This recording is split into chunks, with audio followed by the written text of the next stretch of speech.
Hey guys, welcome back to the universal science. और एक 11 साल की लड़की जिसे भूलने की बीमारी थी, इसके बावजूद वो एक जंगल में चली गई और आते वक्त अपना रास्ता ही भूल गई। लाख कोशिशों के बावजूद भी वो सही रास्ता खोज नहीं पाई। आखिर क्या हुआ उस लड़की के साथ? क्या वो कभी घर लौट पाई या उसी जंगल में भटक कर अपना दम तोड़ दिया? जानेंगे पूरी कहानी आज के इस वीडियो में। 26 अप्रैल 2010 फ्लोरिडा, स्प्रिंग का महीना चल रहा था। दोपहर के समय नादिया नाम की एक लड़की साइकिल राइडिंग के लिए घर से निकली। नादिया की उम्र महज 11 साल थी। उसे लोगों को पहचानने में प्रॉब्लम होती थी, या यूं कहें कि उसे भूलने की बीमारी थी। उसे प्रकृति से बहुत ही लगाव था। नए नए पेड़ पौधों को देखना उसे अपने कैमरे में कैद करना बेहद अच्छा लगता था। इन्हीं पेड़ पौधों को देखने के लिए वो अपने घर से 300 यार्ड दूर एक वाटर पार्क में घूमने चली गई। इससे पहले वो कभी भी इस वाटर पार्क में नहीं आई थी, लेकिन उसके भूलने की बीमारी की वजह से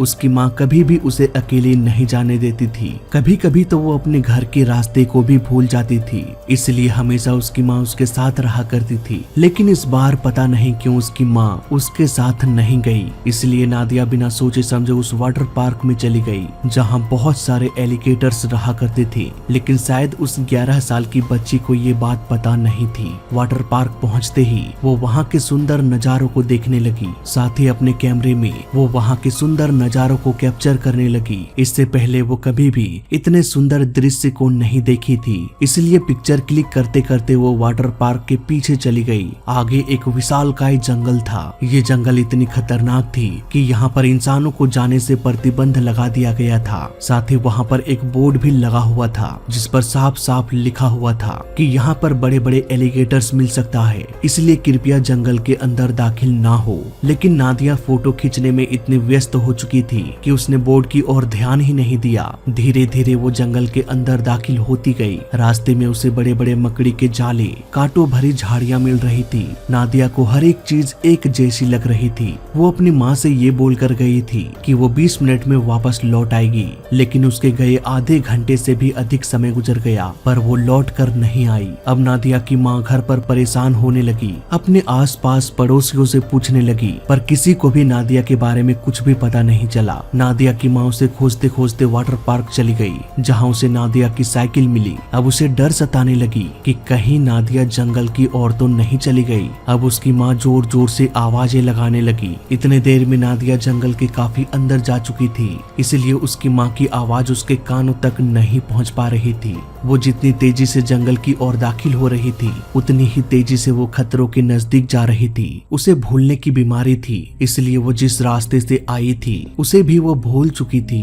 अब उसे कुछ समझ में नहीं आने लगा कि उसका घर किस ओर है। चारों तरफ उसे जंगल ही जंगल दिखाई दे रहा था, इसलिए वो कुछ भी डिसाइड नहीं कर पा रही थी। इसके बावजूद वो आगे की ओर बढ़ती जा रही थी। कुछ दूर जाने के बाद वो जमीन पर गिर गई। वहीं पर उसका चश्मा भी गिर गया। वो बिना चश्मे के ठीक से देख भी नहीं पाने लगी। वो अपने आसपास चश्मे को खोजने की कोशिश करने लगी। काफी देर खोजने के बाद उसे उसका चश्मा नहीं मिला। फाइनली वो बिना चश्मे के ही आगे बढ़ने लगी। उसे लग रहा था वो अपने घर की ओर जा रही है, पर अभी भी वो जंगल के भीतर जा रही थी। उधर नादिया के परिवार वाले एक रेस्क्यू टीम को जंगल की ओर भेज दिया, लेकिन रेस्क्यू टीम भी उसे खोज पाने में असमर्थ रहे और शाम होते देख वो वापस लौट आए। उधर नादिया हैरान परेशान आगे की ओर बढ़ती ही जा रही थी। रात होते ही नादिया टूटे हुए पेड़ के ऊपर सोने की कोशिश करने लगी, पर ढेर सारे मच्छरों की वजह से वो सो नहीं पा रही थी। ऊपर से ठंड भी बहुत अधिक बढ़ चुका था, इसीलिए वो रात में भी इधर उधर घूमकर आवाजें लगाने लगी,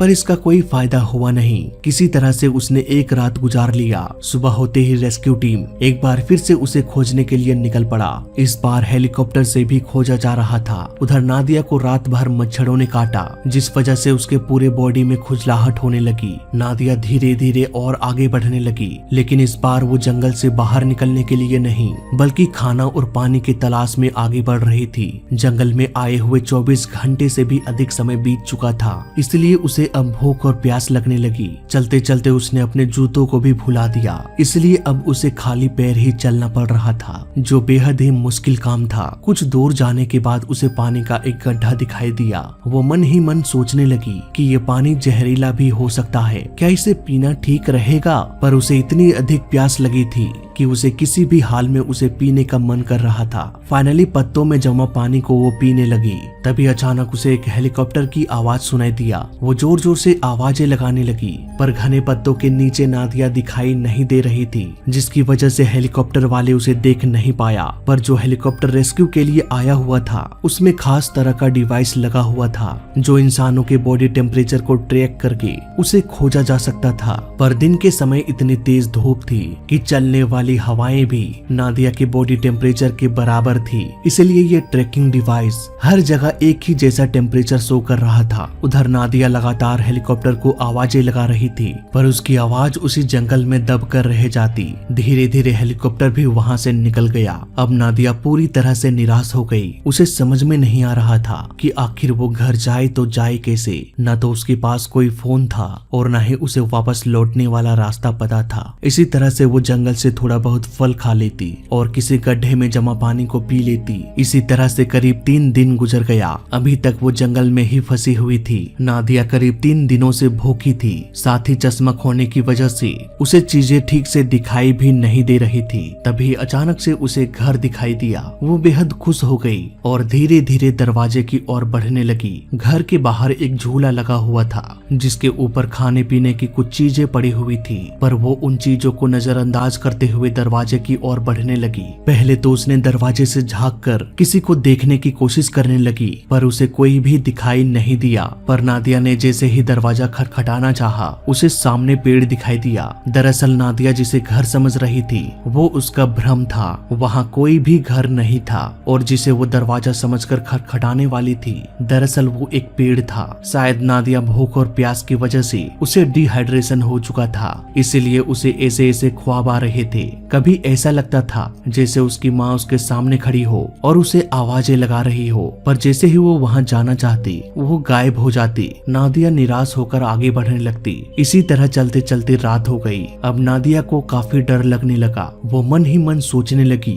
कि शायद मैं कभी जिंदा बाहर निकल पाऊंगी या नहीं। अपने डर को कम करने के लिए नादिया गाना गाने लगी ताकि मन को थोड़ा बहुत सुकून मिल सके। रात भर गाना गाते हुए किसी तरह से उन्होंने चौथी रात भी गुजार लिया। अगली सुबह जब नादिया बैठी हुई थी तब उसे किसी इंसान की आवाज सुनाई दिया। नादिया समझ गई कि शायद मेरे परिवार वाले मुझे खोजने आए हुए हैं। धीरे धीरे ये आवाज तेज होने लगी। नादिया भी बदले में जोर जोर से आवाजें लगाने लगी, साथ ही उसे देखने की कोशिश करने लगी। पर उसे इस बार भी लग रहा था कि फिर से ये मेरा कोई भ्रम तो नहीं है, पर आवाजें लगातार आ रही थी, इसलिए वो समझ गई कि इस बार ये मेरा भ्रम नहीं है, सच में मुझे कोई खोज रहा है। तभी सामने से एक इंसान आता हुआ दिखाई दिया। उसे देखकर नादिया बेहद खुश हो गई। उसने नादिया को पीने के लिए पानी दिया और फोन पर उसे उसके मम्मी से बात कराया। एक बार फिर से रेस्क्यू हेलीकॉप्टर आया, पर अभी भी वो रेस्क्यू हेलीकॉप्टर उसे देख नहीं पा रहा था। उधर नादिया और वो शख्स जोर जोर से आवाजें लगा रहा था, पर उसकी आवाज हेलीकॉप्टर तक नहीं पहुंच पा रही थी। अब उन दोनों ने बैग से कपड़ा निकालकर पेड़ों पर लटका दिया। रेस्क्यू टीम ने उस कपड़े को देखकर उन दोनों को वहां से बाहर निकाल लिया। नादिया के इस रेस्क्यू मिशन को लाइव टेलीकास्ट किया जा रहा था कि कैसे एक भूलने वाली लड़की लगातार इसने खुद को 5 दिनों तक जिंदा रखा और इतने खतरों के बाद सुरक्षित इस जंगल से बाहर निकल आई। इसलिए हम हमेशा कहते हैं कि जब तक हमारे शरीर में जान है हमें लगातार लड़ते रहना चाहिए, चाहे परिस्थिति कैसी भी हो। तो ये थी कहानी नादिया की। मैं मिलता हूँ आपसे किसी और वीडियो में। जय हिंद, वंदे मातरम।